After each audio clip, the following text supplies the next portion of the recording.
Your Majesty, Your Royal Highnesses, Excellencies, members of the jury, distinguished laureates, ladies and gentlemen, it is a great honor to stand here before you tonight. Perhaps, like the great maestro Riccardo Muti, I am not used to standing in front of an audience without an orchestra behind me, but I will do my best as a solo artist tonight. I stayed up all night last night wondering what I might say to this august assembly, and after I had eaten all the chocolate bars and peanuts in the mini bar, I scribbled a few words. I don't think I have to refer to them. Obviously, I am deeply touched to be recognized by the Foundation, but I've come here tonight to express another dimension of gratitude. I think I can do it in 3 or 4 minutes, and I will try. When I was packing in Los Angeles to come here, I had a sense of unease because I've always felt some ambiguity about an award for poetry. Poetry comes from a place that no one commands and no one conquers, so I feel somewhat like a charlatan to accept an award for an activity which I do not command. In other words, if I knew where the good songs came from, I'd go there more often. I was compelled in the midst of that ordeal of packing to go and open my guitar. I have a Conde guitar, which was made in Spain in the great workshop at number 7 Gravina Street, a beautiful instrument that I acquired over 40 years ago. I took it out of the case, I lifted it, it seemed to be filled with helium. It was so light. And I brought it to my face. I put my face close to the beautifully designed rosette, and I inhaled the fragrance of the living wood. You know that wood never dies.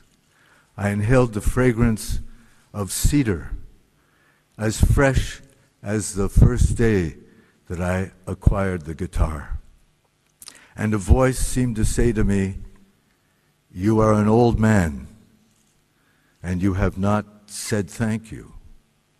You have not brought your gratitude back to the soil from which this fragrance arose." And so I come here tonight to thank the soil and the soul of this people that has given me so much.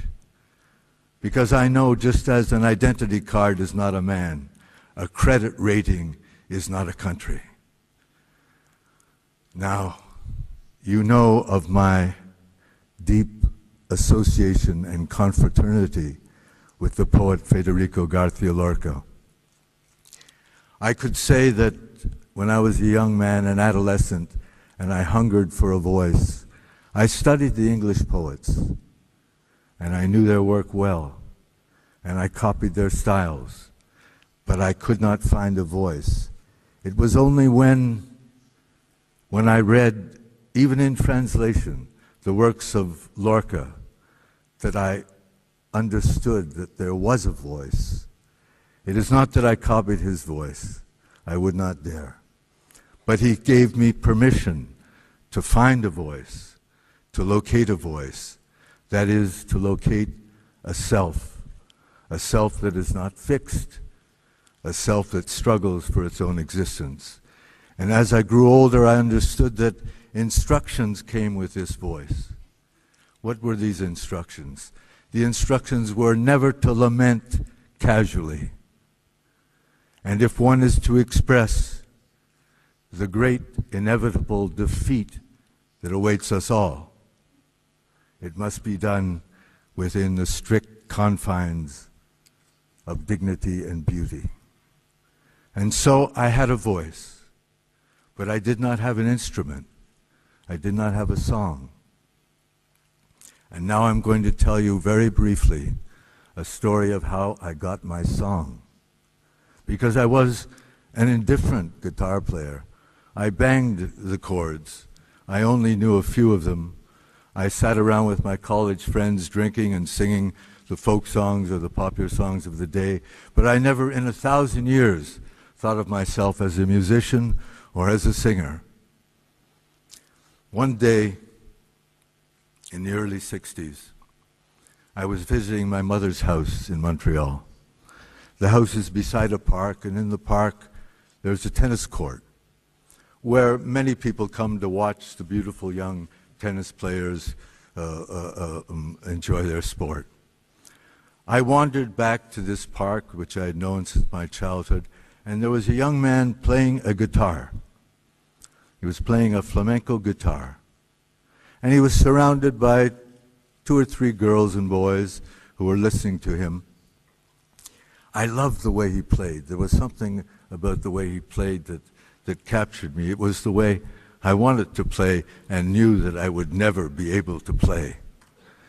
And I sat there with the other listeners for a few moments, and then there was a silence, an appropriate silence. I asked him if he would give me guitar lessons. He was a young man from Spain, and we could only communicate in my broken French and his broken French. He didn't speak English. And he agreed to give me guitar lessons. I pointed to my mother's house, which you could see from the tennis court, and we made an appointment. We settled a price, and he came to my mother's house the next day, and he said, "Let me hear you play something." I tried to play something. He said, "You don't know how to play, do you?" I said, "No, I really don't know how to play." He said, "First of all, let me tune your guitar. It's all out of tune."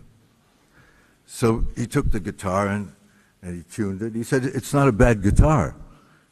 It wasn't the Conde, but it wasn't a bad guitar. So he handed it back to me. He said, "Now play." Couldn't play any better. He said, "Let me show you some chords." And he took the guitar and he produced a sound from that guitar that I'd never heard. And he played a sequence of chords with a tremolo.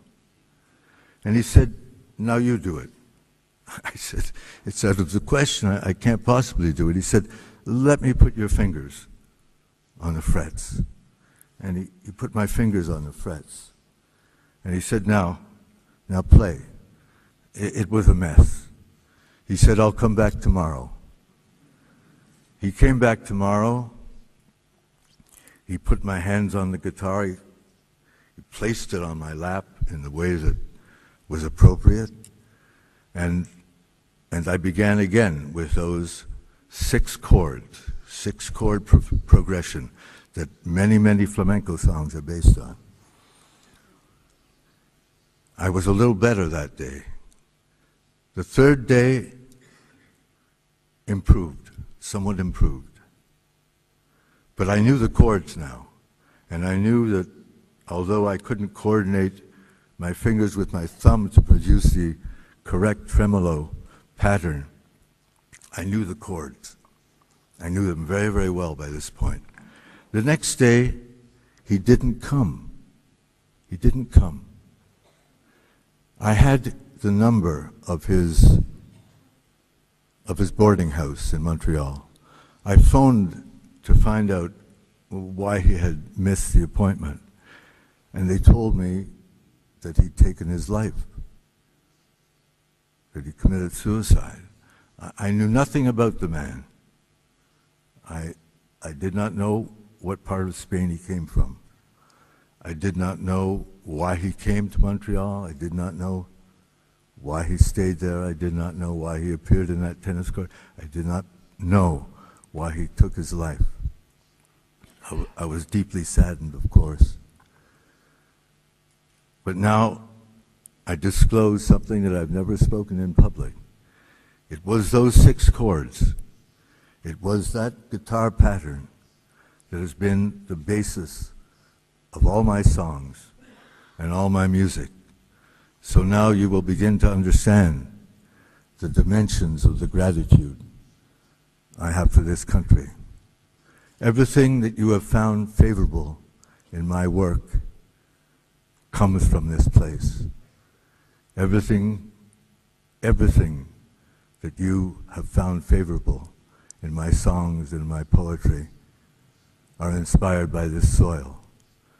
So I thank you so much for the warm hospitality that you have shown my work, because it is really yours, and you have allowed me to affix my signature to the bottom of the page.